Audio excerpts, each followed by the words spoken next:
আসসালামু আলাইকুম। আলামিন এগ্রো ইউটিউব চ্যানেলে আপনাদের সবাইকে স্বাগতম। এই যে দেখেন দুপুরবেলা খামারে আসলাম। অনেকের প্রশ্ন খাঁচার মধ্যে মুরগি কুচো হয় কি না। খাঁচার মধ্যে মুরগি অনেক কম কুচো হয়, আর কুচো হইলে এগুলোরে আমি কিভাবে কুচো ভাঙ্গাই তা আজকের এই ভিডিওতে বলবো। সো ভিডিওটি দেখেন, তাহলে একটা ধারণা পাবেন। আর আপনাদেরকে একটা জিনিস দেখাই, দেখেন খাঁচার মধ্যে মুরগি কুচো হইলে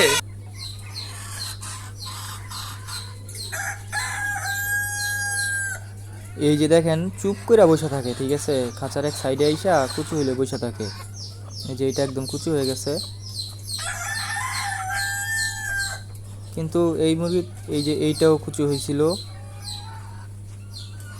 দেশি মুরগি তো কিছুদিন ডিম পাড়ার পরে কুচু হইবই, এটাই স্বাভাবিক।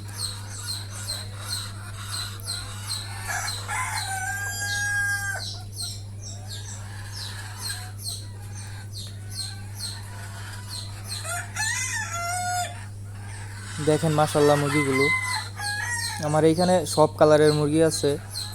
আর এই যে দেখেন একটা মুরগি আমি এই যে মোরগের খাঁচায় দিয়ে রাখছি, এই মুরগিটাও কুচু হয়েছিল, কুচু ভাঙে গেছে। এইটার দেখেন এইটাও দইরা আরেকটা মোরগের সাথে দিয়ে দিব, যাতে কুচু না বুঝতে পারে আর কি। এই যে দেখেন চুপ করে বসে থাকে এক সাইডে।